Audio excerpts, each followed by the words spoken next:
Assalamualaikum warahmatullahi wabarakatuh. Jumpa kembali teman-teman para pejuang ASN.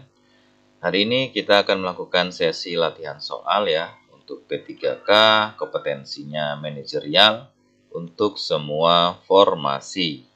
Ini bagian ke-8 dan nanti akan ada sebanyak 40 soal yang akan kita simulasikan ya atau kita latihan. Kompetensi manajerial ini merupakan salah satu kompetensi yang diujikan di P3K ya. Dan untuk mekanisme penilaiannya, yaitu semua jawaban itu nilainya ada 1 sampai dengan 4. Jadi teman-teman dalam kompetensi manajerial, itu semua jawaban itu tidak ada yang salah ya. Semua jawabannya ada nilainya. Nilai terkecil 1, kemudian nilai terbesar 4. Tapi kalau tidak dijawab, justru dia akan nilainya 0. Oleh karena itu, nanti upayakan saat ketemu soal manajerial itu dijawab teman-teman. Karena ada nilainya. Jadi kompetensi manajerial itu merupakan tes untuk menilai penguasaan, pengetahuan, keterampilan, serta sikap kita ya sebagai pelamar dalam berorganisasi.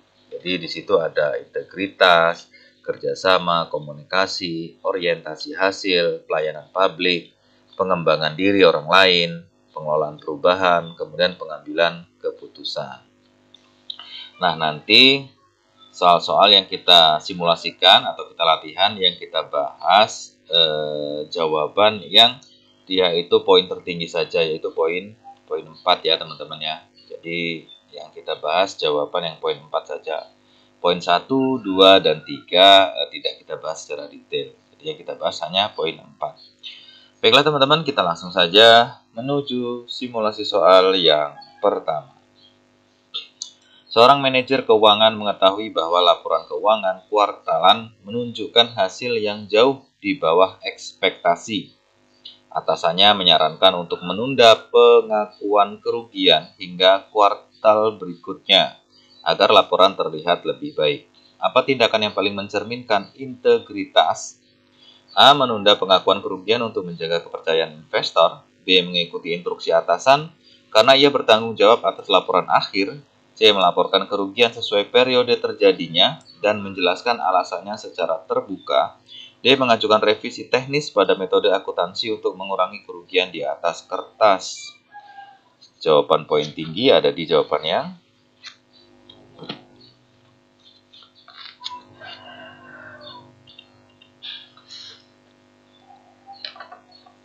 Kita lihat ya, jawaban poin tinggi ada di jawaban C ya. Nah, ini merupakan soal yang ditanyakan tentang integritas ya. Kita lihat pembahasan.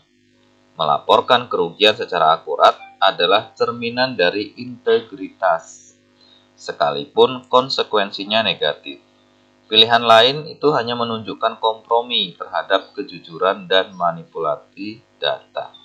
Jadi teman-teman kalau mendapatkan soal tentang integritas, pilih jawaban yang betul-betul di situ menunjukkan kejujuran ya, pertanggungjawaban gitu ya. Integritas. Nah, itu jawaban yang poin paling tinggi. Dalam hal ini adalah yang C ya. Melaporkan kerugian sesuai periode terjadinya, kemudian menjelaskan alasan-alasan secara terbuka. Sehingga setelah ini akan ada evaluasi, sehingga bisa diperbaiki ke depannya gitu ya harapannya. Oke, kita ke soal nomor 2. Dalam rapat manajemen, seorang manajer menemukan bahwa ada kesalahan besar dalam asumsi strategi yang diusulkan oleh rekan kerja yang lebih senior. Apa tindakan yang paling mencerminkan integritas manajerial? A. Tidak menyanggah atau menjaga hubungan dan solidaritas tim.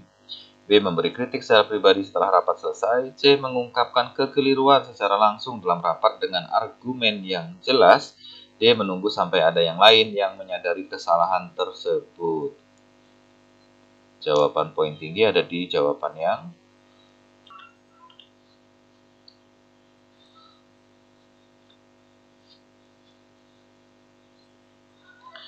kita lihat teman-teman ya. Poin tinggi itu ada jawaban yang C. Nah, ini masih dalam soal-soal integritas ya. Kita lihat pembahasannya. Integritas itu mencakup keberanian untuk menyatakan kebenaran demi kepentingan organisasi, meskipun itu berarti menentang otoritas.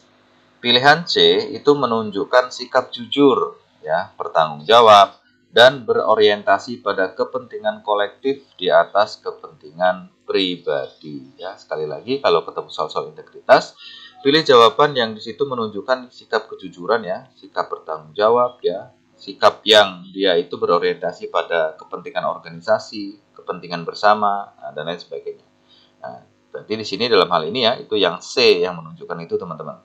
Jadi mengungkapkan kekeliruan secara langsung dalam rapat dengan argumen yang jelas. Oke. Selanjutnya, perusahaan Anda sedang mengikuti tender besar. Salah satu pesaing utama tiba-tiba mengalami masalah hukum dan Anda menemukan informasi tersebut melalui sumber internal yang tidak boleh diungkap. Apa yang paling mencerminkan sikap berintegritas? A. Menggunakan informasi tersebut secara strategis dalam negosiasi. B. Memberi informasi itu kepada tim legal perusahaan. C. Menginformasikan informasi secara resmi lalu mempertimbangkannya dalam keputusan. D. Mengabaikan informasi karena sumbernya tidak etis. Jawabannya adalah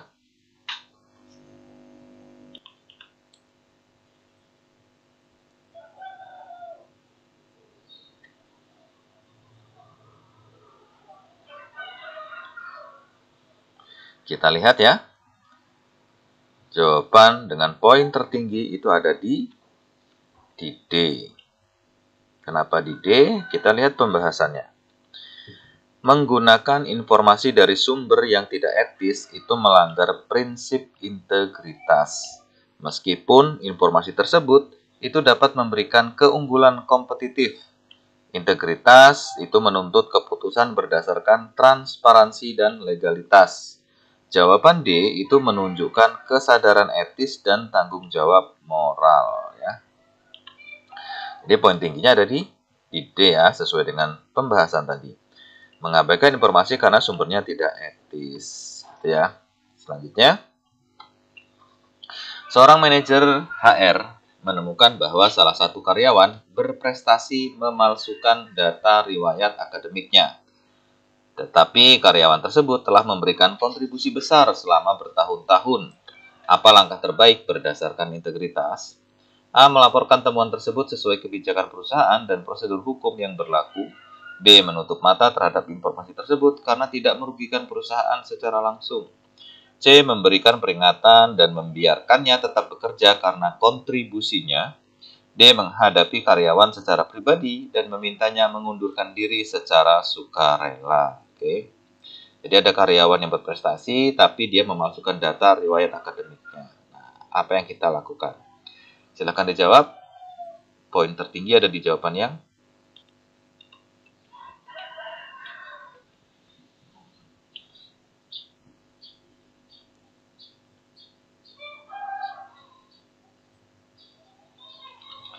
sudah ya. Kita lihat jawaban dengan poin tertinggi ada di A. Ini masih soal-soal integritas, teman-teman ya.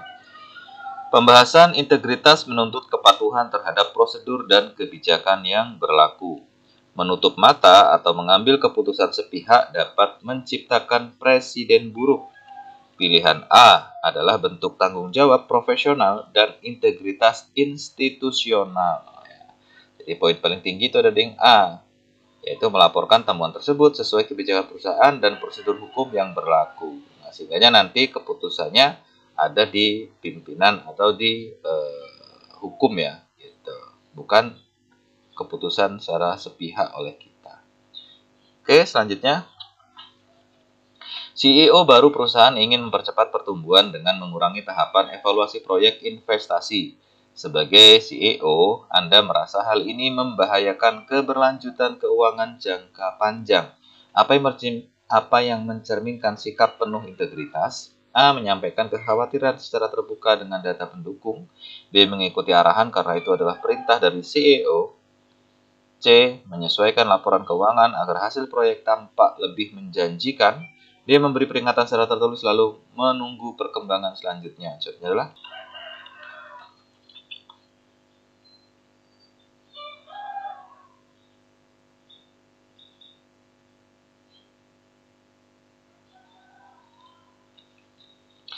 Kita lihat ya, jawaban poin tinggi ada di A.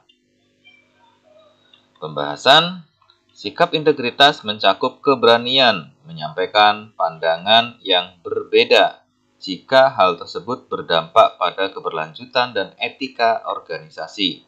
Menyampaikan pendapat berbasis data, yaitu jawaban A, itu mencerminkan tanggung jawab moral dan profesional terhadap peran sebagai pemimpin keuangan. Ya. Jadi jawabannya A. Menyampaikan kekhawatiran secara terbuka dengan data pendukung. Ini poin paling tinggi ada di A. Selanjutnya, dalam sebuah proyek lintas departemen, Anda sebagai manajer proyek menghadapi situasi di mana tim IT menunda deadline karena keterbatasan sumber daya. Tim pemasaran menyalahkan IT dan mulai bekerja sendiri tanpa koordinasi. Apa langkah terbaik untuk menjaga kerjasama tim lintas fungsi? A. Meminta tim pemasaran untuk terus bekerja mandiri agar tidak terhambat. B. Menyampaikan keluhan tim pemasaran kepada IT agar mereka lebih cepat. C. Menengahi kedua tim dan menyusun ulang timeline dengan komitmen bersama. D. Mengganti anggota tim IT dengan yang lebih kompeten dari luar proyek. Jawabannya adalah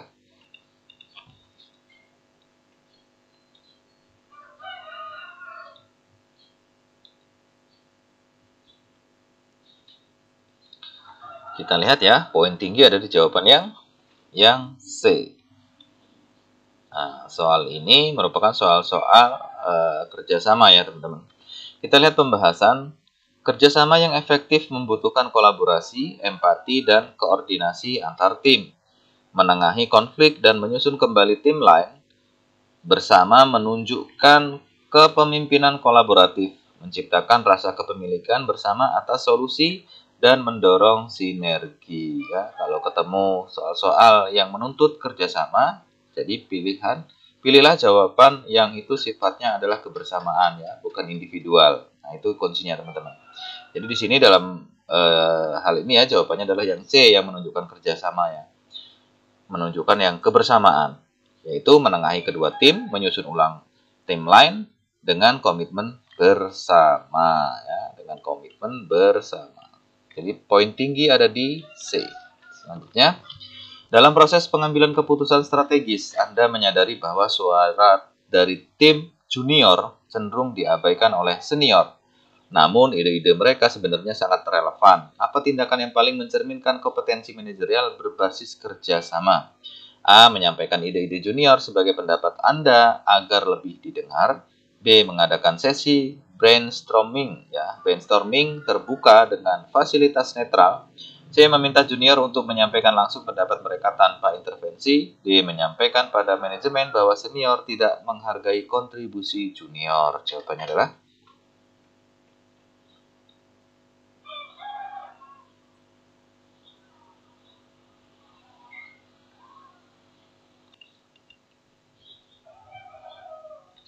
kita lihat jawaban tertinggi ada di B, teman-teman. Nah, sekali lagi kita lihat jawaban yang menunjukkan kebersamaan, sama-sama ya, tidak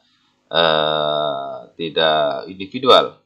Pembahasan kerjasama yang sehat dalam organisasi melibatkan inklusivitas dan pemberdayaan seluruh level tim. Fasilitasi sesi brainstorming yang terbuka itu menciptakan ruang aman bagi semua suara tanpa bias yang memperkuat dinamika tim lintas jenjang ya. Senior, junior itu semua difasilitasi dalam sesi brainstorming terbuka. Jadi jawabannya B, poin paling tinggi ya teman-teman, poin 4. Mengadakan sesi brainstorming terbuka dengan fasilitas yang netral. Oke, selanjutnya. Seorang anggota tim Anda menunjukkan kinerja tinggi namun sering bekerja sendiri dan tidak berbagi informasi penting dengan tim. Apa tindakan yang paling tepat untuk mendorong kerjasama tim? A. Memberikan penghargaan atas kinerja individualnya agar menjadi panutan. B. Memberikan sanksi atas ketidakterbukaan informasi. C. Memberi umpan balik pribadi dan menekankan pentingnya kolaborasi dalam evaluasi. D. Meminta tim lain untuk menyesuaikan cara kerja mereka dengannya. Jawaban poin tinggi ada di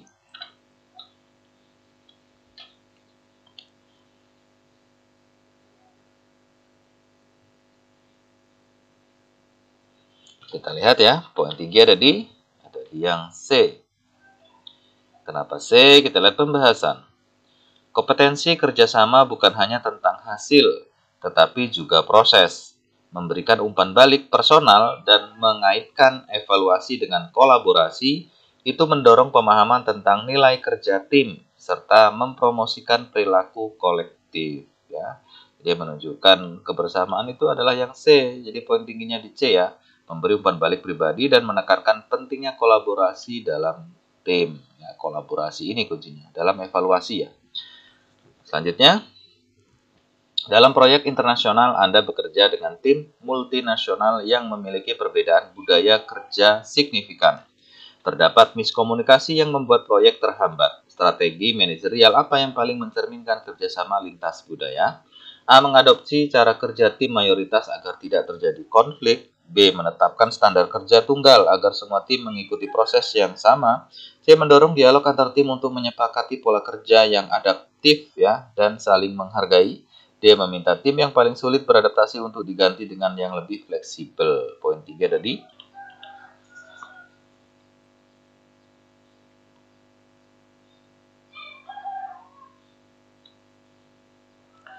Kita lihat ya. Poin tinggi ada di yang C. Pembahasannya, kerjasama lintas budaya membutuhkan pemahaman terhadap perbedaan dan kemampuan untuk membangun konsensus. Dialog terbuka yang menekankan adaptasi dua arah dan saling menghormati mendorong terciptanya kolaborasi global yang berkelanjutan. Ya, dalam hal ini adalah yang C ya, poin 4. Mendorong dialog antar tim untuk menyepakati pola kerja yang adaptif dan saling menghargai. Selanjutnya, tim Anda terdiri dari berbagai latar belakang fungsional, keuangan, pemasaran, dan operasional. Saat diskusi, masing-masing hanya fokus pada kepentingan fungsionalnya. Bagaimana Anda sebagai manajer memastikan adanya kerjasama multidisipliner? A. Memilih keputusan berdasarkan suara mayoritas dari fungsi yang dominan. B. Menyusun tujuan bersama yang disepakati semua fungsi dan mengaitkannya dengan KPI tim. C. Meminta semua tim mengikuti arahan dari Anda sebagai pemimpin. D. Memberikan kebebasan kepada setiap fungsi untuk menjalankan bagiannya tanpa intervensi. Poin tinggi ada di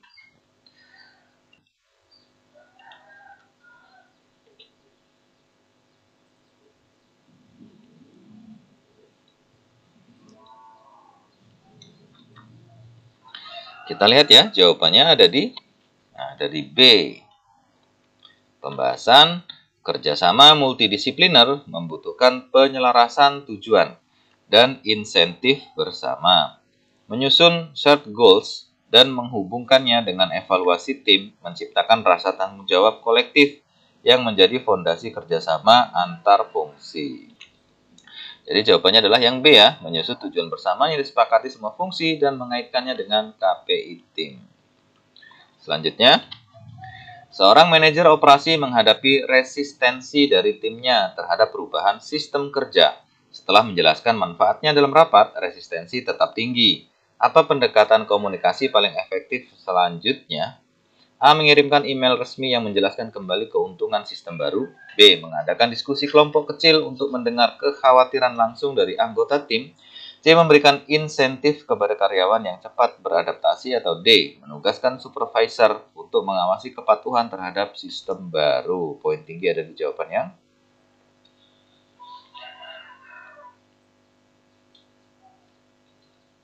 Kita lihat ya, jawaban ada di B.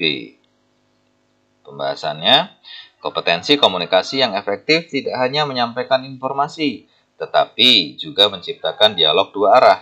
Diskusi kelompok kecil itu memungkinkan manajer mendengar langsung hambatan psikologis dan operasional, serta membangun trust yang menjadi kunci komunikasi daripada perubahan. Jadi poin tinggi ada di B ya, mengadakan diskusi kelompok kecil untuk mendengar kekhawatiran langsung dari anggota tim.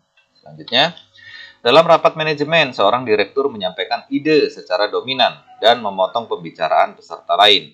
Sebagai manajer senior yang ingin menjaga efektivitas komunikasi tim, apa langkah paling tepat? A. Mengingatkan secara langsung dalam rapat agar semua orang mendapat giliran bicara. B. Mendekati direktur setelah rapat dan menyarankan agar lebih terbuka terhadap ide orang lain. C. mengatur rapat berikutnya dengan agenda yang terstruktur dan waktu bicara yang adil untuk tiap peserta. D. Mengabaikannya karena posisi direktur lebih tinggi secara hierarki. Jawabannya adalah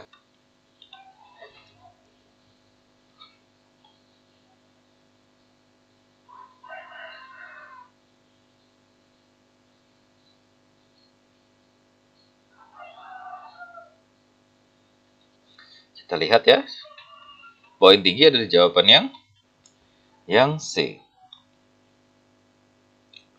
Pembahasan komunikasi manajerial yang baik itu memerlukan fasilitasi ruang diskusi yang setara. Dengan mengatur struktur rapat dan waktu bicara yang adil, Anda mendorong partisipasi kolektif tanpa harus menyerang atau mempermalukan individu tertentu, menjaga profesionalisme dan efektivitas komunikasi. Ya, jadi jawabannya yang C.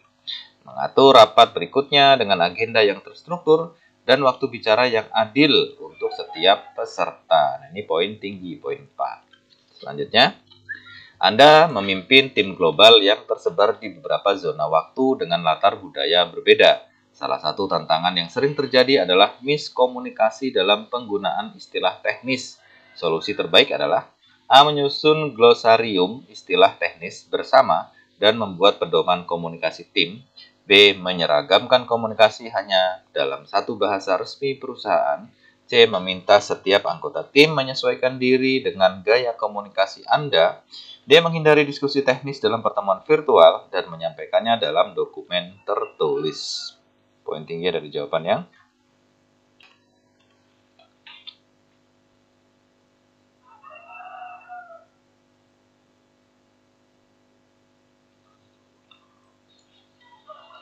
kita lihat ya, poin tinggi ada di jawaban yang A. Ini masih dalam soal-soal tentang komunikasi ya. Pembahasan komunikasi lintas budaya dan lintas zona waktu menuntut kejelasan terminologi. Penyusunan glosarium dan panduan komunikasi adalah bentuk komunikasi proaktif yang menunjukkan kompetensi manajerial dalam menjembatani perbedaan dan meningkatkan efektivitas kolaborasi global. Jadi jawabannya A ya teman-teman ya. Menyusun glosarium istilah teknis bersama dan membuat pedoman komunikasi tim. Selanjutnya, seorang karyawan menyampaikan ide yang bertentangan dengan rencana manajemen dalam forum terbuka. Anda sebagai manajer diminta menanggapi apa respon yang paling mencerminkan komunikasi manajerial yang efektif. A. Menjelaskan mengapa ide tersebut tidak sejalan dengan visi manajemen. B. Mengapresiasi pendapatnya lalu mengajaknya berdiskusi lebih lanjut secara pribadi. C. Mengabaikannya agar tidak terjadi diskusi yang tidak produktif di forum. Atau D. Meminta pimpinan forum untuk mengarahkan diskusi kembali ke agenda utama. Poin tinggi ada di jawaban yang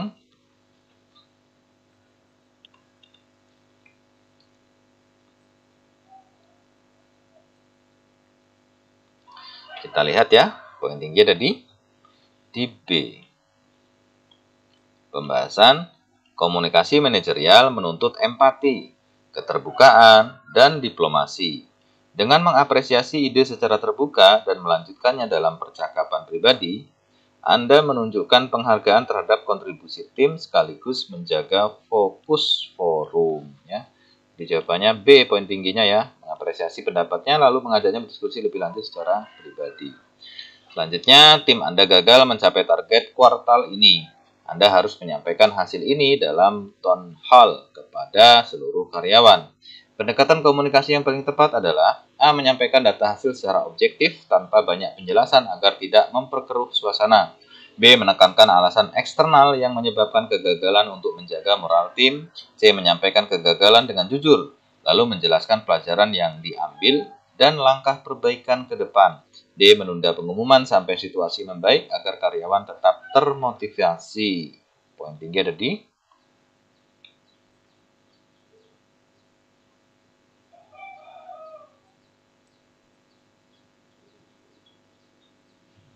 kita lihat ya, poin tinggi ada di jawaban yang C. Pembahasan komunikasi manajerial yang efektif ya, itu memerlukan transparansi, akuntabilitas, visioning, menyampaikan kegagalan secara jujur, menunjukkan integritas, dan membingkainya dengan solusi. menciptakan kepercayaan serta motivasi tim untuk perbaikan. Jadi poin tinggi 4 ada di C ya. Menyampaikan kegagalan dengan jujur, lalu menjelaskan pelajaran yang bisa diambil, serta yang terakhir tentunya menyampaikan langkah perbaikan ke depan. Selanjutnya, Anda adalah manajer proyek yang sedang memimpin tim dengan tenggat waktu ketat. Beberapa anggota tim sering terlambat dalam diskusi panjang namun tidak menghasilkan keputusan. Sebagai pemimpin, tindakan Anda sebaiknya adalah A. Mengurangi frekuensi rapat dan memperbanyak komunikasi tertulis. B. Mengalihkan tanggung jawab pengambilan keputusan ke anggota yang lebih senior. C. Mengarahkan diskusi untuk fokus pada putusan, menetapkan batas waktu dan output yang jelas untuk setiap pertemuan. D. Memberikan kebebasan penuh kepada tim agar lebih nyaman dalam berdiskusi. Poin tinggi ada di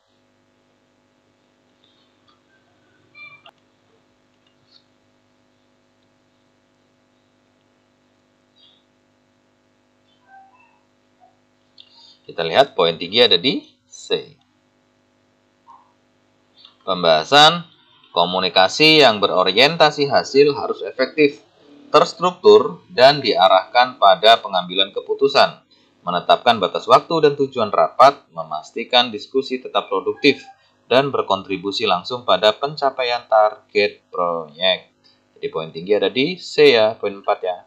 Mengarahkan diskusi untuk fokus pada keputusan, menetapkan batas waktu, dan output yang jelas untuk setiap pertemuan.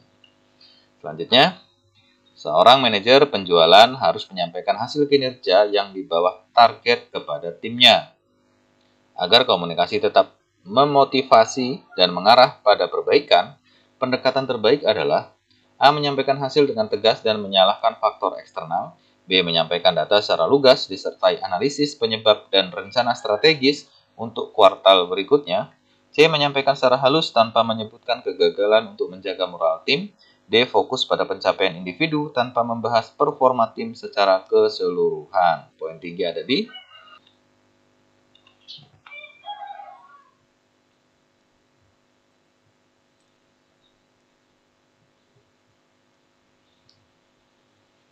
Ya, kita lihat ya, poin tinggi ada di B, teman-teman.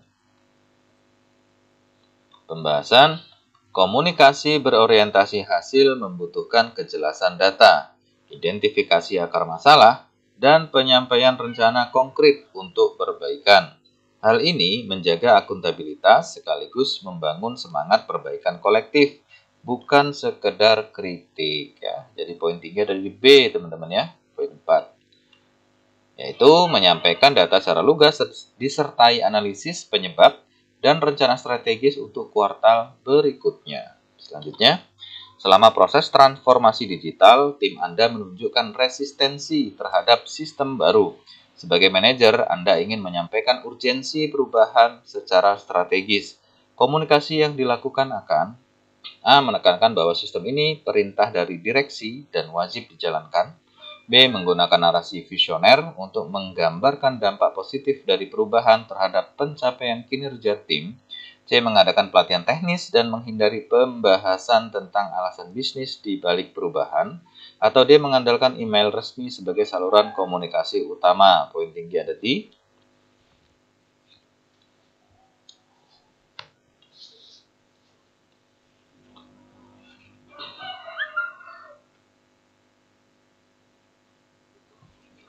Kita lihat ya, poin tinggi ada di B.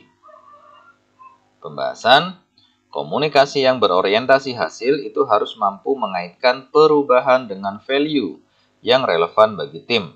Dengan menjelaskan mengapa di balik perubahan dan dampaknya terhadap kinerja, manajer mendorong buy-in tim secara lebih efektif. Ya, poin tinggi 4 itu ada di B. Menggunakan narasi visioner untuk menggambarkan dampak positif dari perubahan terhadap pencapaian kerja tim. Selanjutnya, CEO perusahaan Anda meminta Anda untuk menyampaikan laporan hasil unit bisnis dalam forum strategis. Waktu presentasi dibatasi hanya 5 menit. Strategi komunikasi paling efektif adalah A. Menyampaikan semua data agar tidak ada informasi yang tertinggal. B. Fokus pada highlight kinerja, tantangan utama, dan rekomendasi aksi yang berdampak langsung. C. Membacakan isi laporan tertulis agar tidak ada kesalahan. D. Menyusun presentasi naratif yang menghibur agar audiens tetap tertarik. Poin tinggi ada di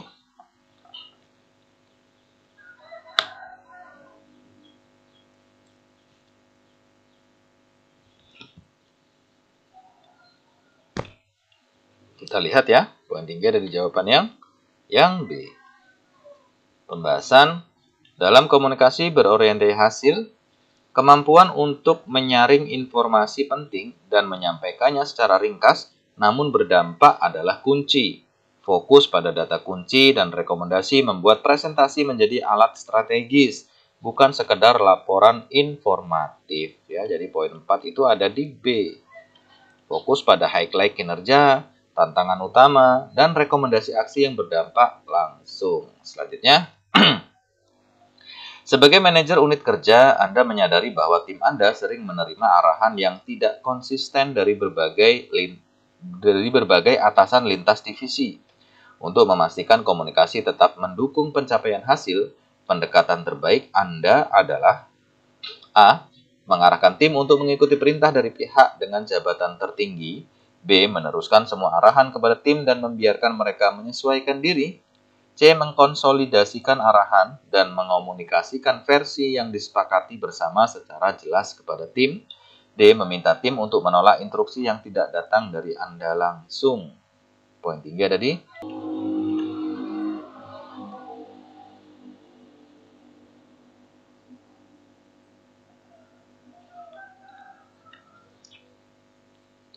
kita lihat ya, poin tinggi ada di C, teman-teman. Pembahasan komunikasi manajerial yang berorientasi hasil harus menyaring, menyelaraskan, dan menyederhanakan pesan agar tidak membingungkan eksekutor. Dengan mengkonsolidasikan dan menyampaikan pesan yang konsisten, Anda menjaga fokus tim pada eksekusi dan hasil akhir. Jadi C jawabannya ya, mengkonsolidasikan arahan, mengomunikasikan versi yang disepakati bersama secara jelas kepada tim. Selanjutnya, seorang kepala unit layanan publik menerima banyak keluhan dari masyarakat tentang lambatnya proses perizinan. Setelah audit internal ditemukan bahwa penyebabnya adalah prosedur yang berbelit-belit dan tidak adanya sistem antrian digital. Apa langkah paling tepat yang dilakukan? A. Menambah staf untuk mempercepat proses manual. B. Mengabaikan keluhan karena sudah sesuai prosedur yang berlaku. C. Melakukan reengineering proses layanan dengan menerapkan sistem antrian berbasis digital. D. Membuat surat edaran agar masyarakat lebih sabar menunggu. Poin tinggi ada di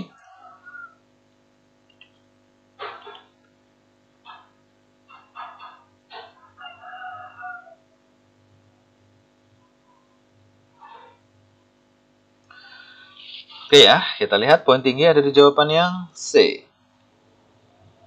Pembahasan kompetensi pelayanan publik menuntut responsif terhadap kebutuhan masyarakat dan upaya terus-menerus untuk meningkatkan kualitas layanan.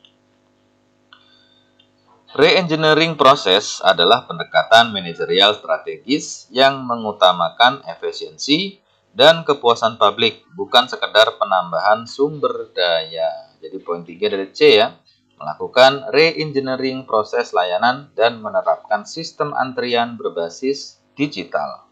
Selanjutnya, Anda adalah manajer di instansi layanan publik.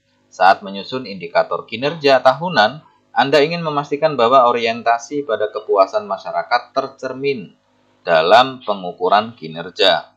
Indikator manakah yang paling relevan? A. Tingkat kepuasan pengguna layanan yang diukur secara berkala dan berbasis data. B. Rata-rata jam kerja pegawai pelayanan.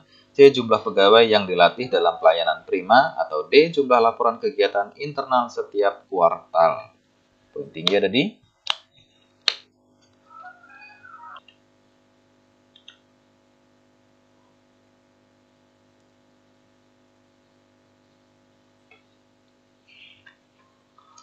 Kita lihat poin tinggi ada di A ya. Pembahasan orientasi pelayanan publik menuntut fokus pada output dan outcome yang dirasakan langsung oleh masyarakat. Kepuasan pengguna layanan adalah indikator utama dari efektivitas pelayanan publik, bukan hanya aktivitas internal atau administratif. Jadi jawabannya A ya. tingkat kepuasan pengguna layanan yang diukur secara berkala dan berbasis data. Selanjutnya, dalam forum diskusi publik, seorang warga menyampaikan keluhan dengan nada tinggi dan tuduhan tidak berdasar. Sebagai pejabat pelayanan publik, apa respon yang paling tepat dilakukan?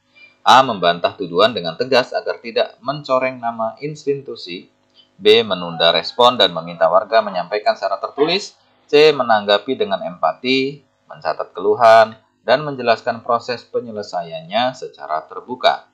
D. Meminta moderator untuk menghentikan pembicaraan warga tersebut. Poin tinggi ada di jawaban yang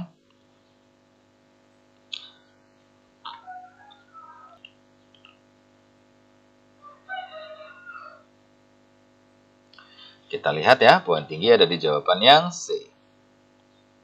Pembahasan, pelayanan publik tidak hanya soal prosedur, tetapi juga public trust dan komunikasi yang etis. Menanggapi dengan empati dan terbuka menunjukkan sikap profesional, menghindari konflik terbuka, dan menjaga citra institusi. Jadi poin tinggi ada di C ya teman-teman. Menanggapi dengan empati, mencatat keluhannya, dan menjelaskan proses penyelesaiannya secara terbuka. Selanjutnya, dalam survei tahunan, masyarakat menilai rendah kualitas layanan pengaduan online instansi Anda. Dari analisis diketahui bahwa tanggapan terlalu lambat dan tidak jelas. Solusi terbaik yang dilakukan adalah A. Membatasi pengaduan hanya untuk masalah-masalah yang krusial. B. Menambah petugas tanpa memperbaiki sistem pelaporan. C. Meminta masyarakat untuk langsung datang ke kantor jika ingin tanggapan cepat. D. Mendesain ulang sistem pengaduan dengan SLA ya, atau Service Level Agreement, dan sistem pelacakan berbasis digital. Poin tinggi ada di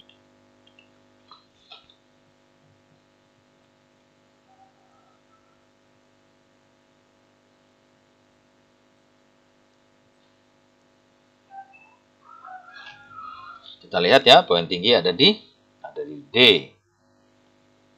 Pembahasan, pelayanan publik yang berkualitas bergantung pada sistem yang responsif, transparan, dan dapat dilacak. SLA dan sistem pelacakan memberikan kepastian kepada publik serta akuntabilitas kepada penyedia layanan. Jadi poin tinggi ada D ya.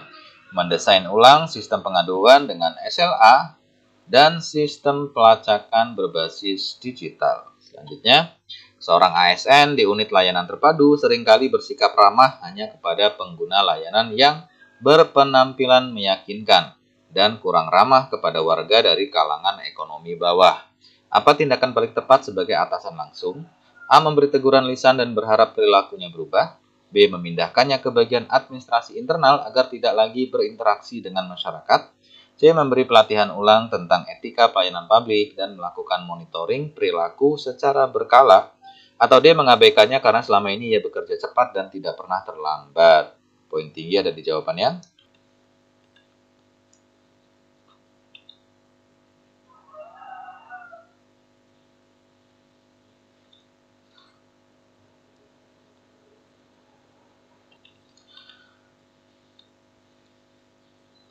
Kita lihat ya, poin tinggi ada di jawaban yang C.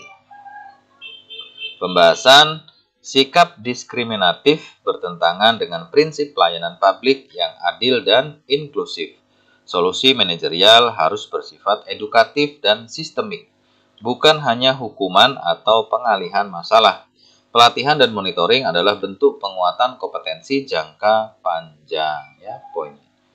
Jawabannya adalah yang C ya, memberi pelatihan ulang tentang etika pelayanan publik dan melakukan monitoring perilaku secara terbuka. Selanjutnya, Anda seorang manajer yang menyadari bahwa keterampilan digital Anda mulai tertinggal dibanding staf muda di tim Anda. Apa tindakan terbaik Anda yang dilakukan? A. Mendelegasikan semua tugas digital kepada staf yang lebih muda. B. Mengikuti pelatihan mandiri untuk meningkatkan kompetensi digital. C. Fokus pada keunggulan manajerial saja dan menghindari teknologi. D. Meminta staf untuk menyederhanakan laporan agar sesuai dengan preferensinya. Poin tinggi ada di jawabannya.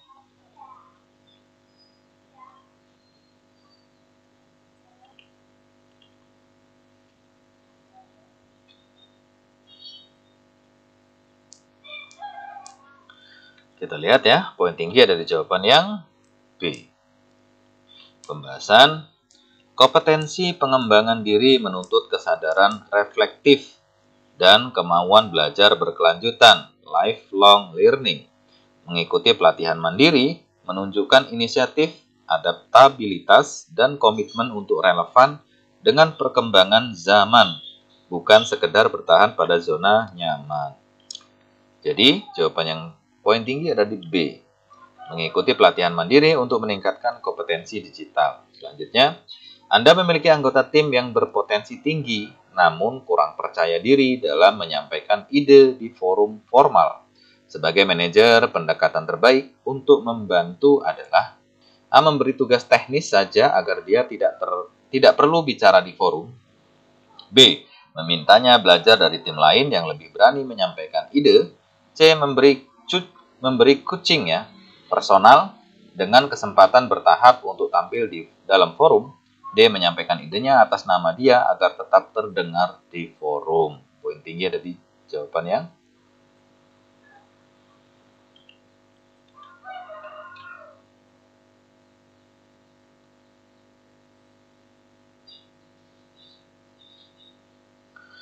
kita lihat poin tinggi ada di C.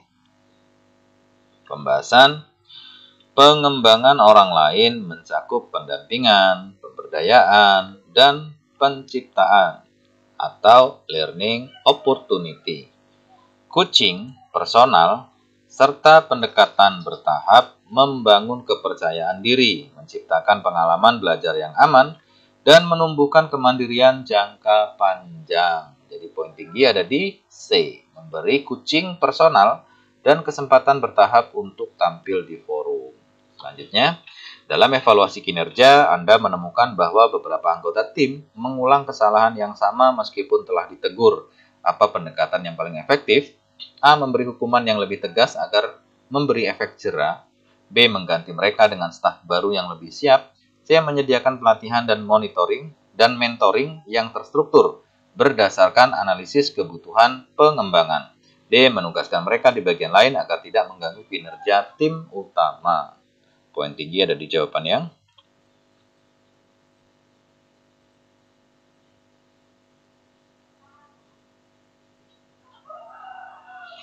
ya, kita lihat ya, poin tinggi ada di jawaban yang C.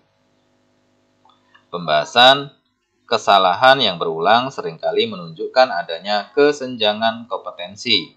Bukan hanya masalah disiplin, pendekatan pengembangan berbasis kebutuhan atau training needs analysis dan mentoring lebih berkelanjutan dan efektif dibandingkan pendekatan hukuman atau pemindahan. Jadi poin tinggi ada di C ya, menyediakan pelatihan dan mentoring yang terstruktur berdasarkan analisis kebutuhan pengembangan. Selanjutnya, seorang manajer sukses mengembangkan sistem knowledge sharing antar divisi. Namun, hanya sedikit karyawan yang memanfaatkannya. Apa langkah terbaik yang dilakukan? A. Mengintegrasikan knowledge sharing ke dalam KPI dan budaya kerja tim. B. Memaksa karyawan menggunakan sistem melalui aturan internal. C. Menutup sistem karena dianggap tidak efektif. D. Mengganti sistem dengan format presentasi mingguan saja. Jawabannya adalah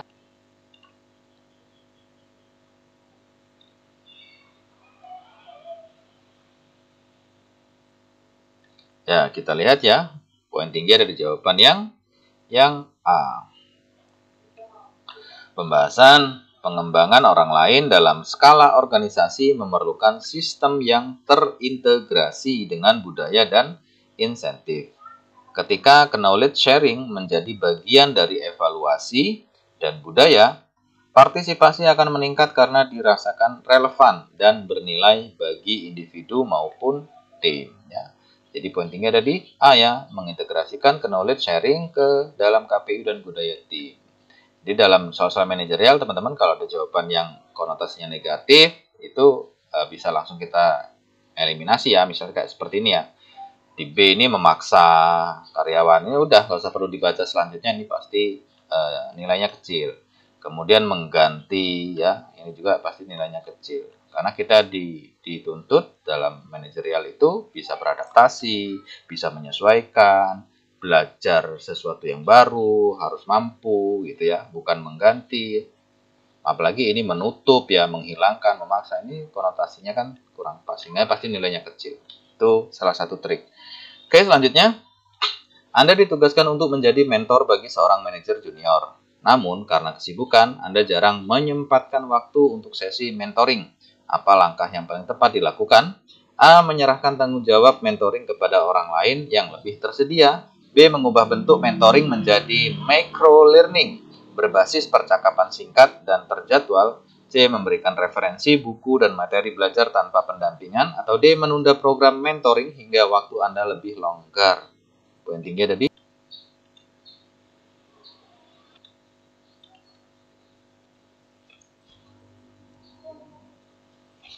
kita lihat ya, poin tinggi ada di B. Pembahasan pengembangan orang lain tidak harus dalam format formal. Pendekatan micro-learning dan bite-sized mentoring adalah solusi manajerial yang adaptif terhadap keterbatasan waktu, namun tetap menjaga kontinuitas pembelajaran dan hubungan pengembangan. Jadi poin tinggi dari B ya, mengubah bentuk mentoring menjadi micro-learning berbasis percakapan singkat dan terjadwal. Selanjutnya, sebuah organisasi sedang menjalani transformasi digital. Banyak karyawan yang merasa cemas dan resisten terhadap perubahan ini. Apa pendekatan terbaik yang dapat dilakukan? A. Menetapkan peraturan ketat untuk memastikan karyawan mengikuti sistem baru. B. Menunda perubahan sampai karyawan merasa lebih siap. C. Membangun komunikasi yang transparan, menjelaskan manfaat perubahan, dan melibatkan karyawan dalam prosesnya. D. Fokus hanya pada kelompok yang antusias terhadap perubahan agar hasil lebih cepat tercapai. Poin tinggi ada di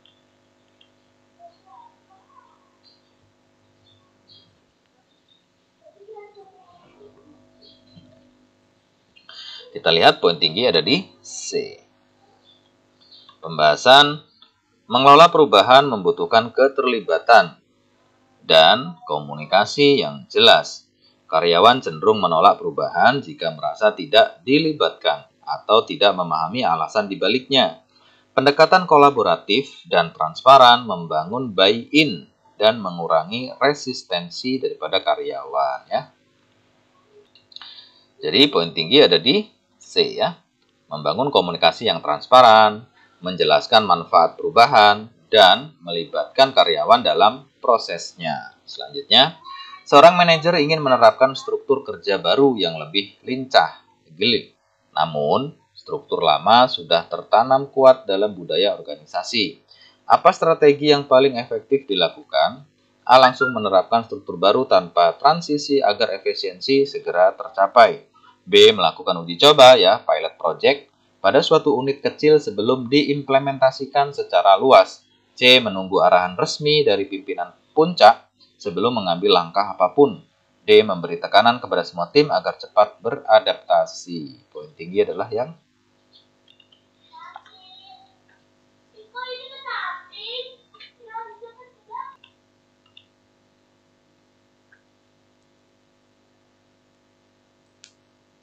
kita lihat poin tinggi ada di B. Pembahasan strategi pilot project adalah praktik terbaik dalam manajemen perubahan. Ini memungkinkan organisasi untuk mengidentifikasi hambatan awal, menguji efektivitas pendekatan baru, dan melakukan penyesuaian sebelum penerapan penuh. Jadi poin tinggi di B ya, melakukan uji coba atau pilot project pada satu unit kecil sebelum diimplementasikan secara luas. Selanjutnya, dalam proses merger dua perusahaan, banyak karyawan kehilangan arah karena budaya kerja yang berbeda. Apa langkah manajerial paling tepat untuk mengelola perubahan budaya organisasi? A. Memilih budaya kerja dari perusahaan yang lebih dominan untuk diberlakukan. B. Membiarkan masing-masing unit mempertahankan budaya asalnya agar tidak terjadi konflik. C. Melakukan integrasi budaya secara bertahap melalui dialog, pelatihan, dan nilai bersama. D. Mengabaikan isu budaya karena tidak berdampak langsung pada target keuangan. Poin tinggi ada di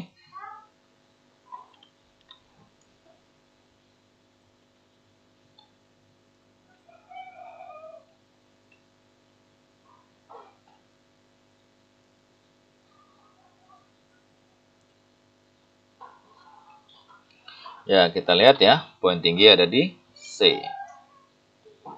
Pembahasan budaya organisasi adalah faktor kunci dalam keberhasilan transformasi. Perubahan budaya yang dikelola dengan dialog terbuka dan nilai-nilai bersama akan meningkatkan keterlibatan dan loyalitas, serta menghindari konflik jangka panjang. Ya, poin tinggi ada di C. Melakukan integrasi budaya secara bertahap melalui dialog, pelatihan, dan nilai bersama. Selanjutnya, selama proses restrukturisasi, Anda melihat beberapa pemimpin lini menolak perubahan karena takut kehilangan pengaruh. Sebagai pemimpin perubahan, apa pendekatan terbaik Anda? A. Mengganti mereka dengan individu yang lebih terbuka terhadap perubahan. B. Mengisolasi mereka dari proses pengambilan keputusan agar tidak menghambat. C. Melibatkan mereka lebih awal dan menjelaskan bagaimana perubahan dapat memperkuat peran mereka di masa depan. Atau D. Membiarkan mereka karena sudah mendekati masa pensiun. Poin tinggi jawaban ada di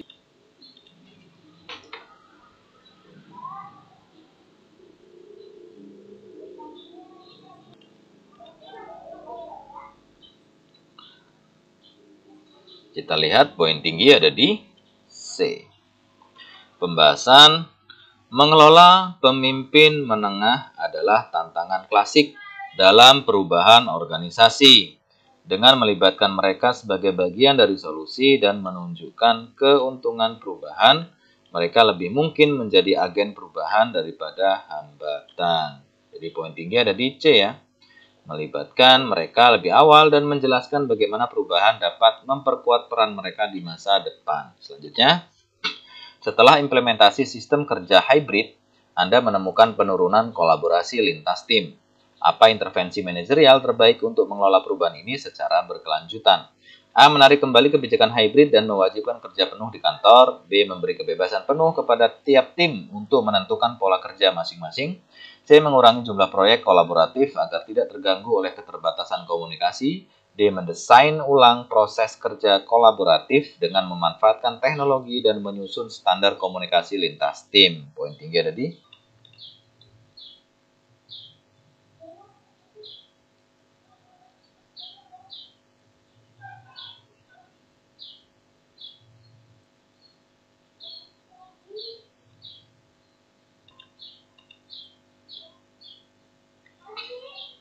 Kita lihat ya, poin tinggi ada di D.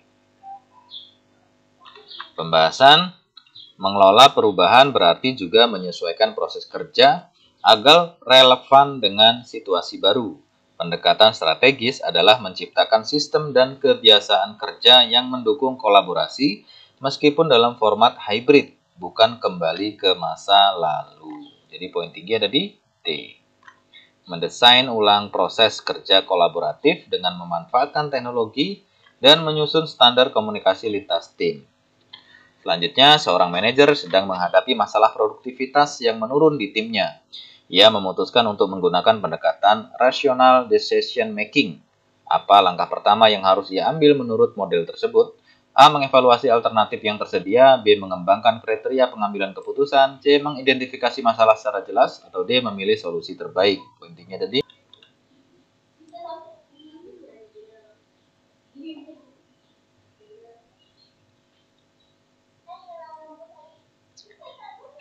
Ya, kita lihat poin tinggi ada di C.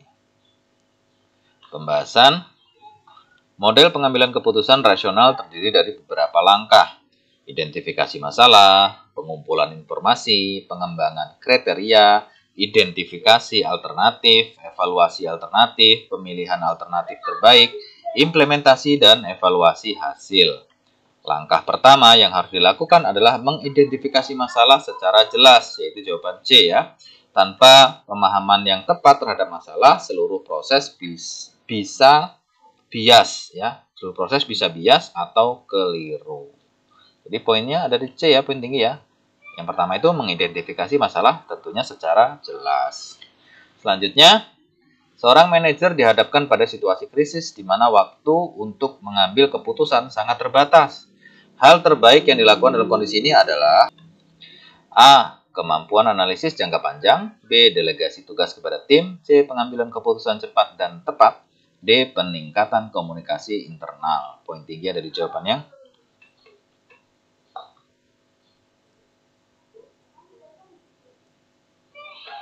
ya, kita lihat poin tinggi ada di jawaban yang C. Pembahasan dalam situasi krisis, waktu adalah faktor krusial. Kompetensi manajerial yang dibutuhkan adalah kemampuan untuk mengambil keputusan secara cepat, namun tetap mempertimbangkan resiko dan data tersedia.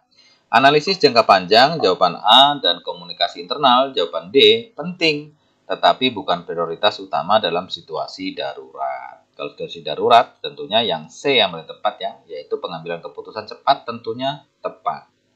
Selanjutnya, dalam proses pengambilan keputusan, seorang manajer melibatkan seluruh anggota tim untuk memberikan opini dan alternatif solusi.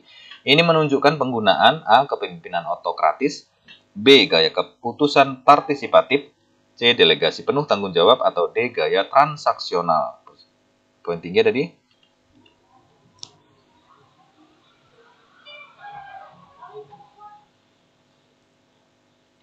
kita lihat poin tinggi ada di B. Pembahasan manajer yang melibatkan tim dalam proses pengambilan keputusan menunjukkan pendekatan partisipatif, di mana keputusan tidak diambil secara sepihak, melainkan melalui musyawarah dan kolaborasi. Jadi gaya keputusan partisipatif. Selanjutnya, manajer pemasaran mempertimbangkan keputusan peluncuran produk baru berdasarkan data pelanggan, analisis pesaing, dan tren pasar. Ini mencerminkan pendekatan A. Rasional, B. Intuitif, C. Impulsif, D. Situasional. Poin tinggi ada di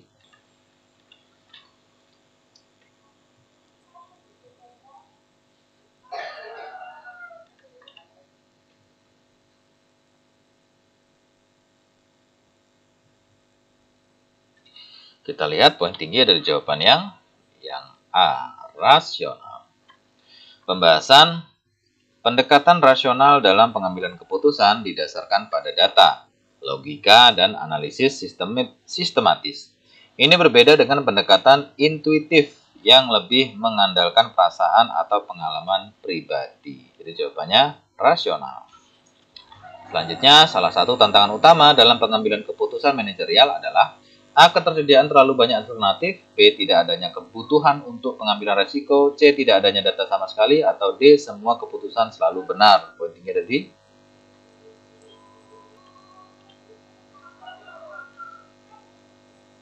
ya, kita lihat ya, poin tinggi ada di jawaban yang A.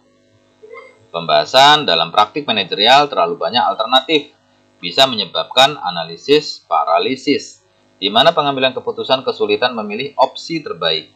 Ini adalah tantangan umum dalam dunia manajemen, terutama saat keputusan harus diambil dalam waktu yang singkat. Jadi ini ya salah satu tantangan utama pengambilan keputusan dalam manajerial, yaitu ketersediaan terlalu banyak alternatif, sehingga kita bingung ya memilih opsi-opsi yang terbaik yang mana. Baiklah teman-teman, demikianlah ya beberapa contoh soal-soal kompetensi manajerial. Tadi sudah kita simulasikan 40 soal. Dan mudah-mudahan apa yang kita simulasikan ini menambah wawasan teman-teman, sehingga teman-teman dimudahkan dalam menjawab ujian nanti. Dan pada akhirnya teman-teman, hasil yang baik itu dikarenakan usaha yang baik. Terima kasih, semoga sukses. Sampai jumpa di pembahasan soal selanjutnya. Assalamualaikum warahmatullahi wabarakatuh. Salam.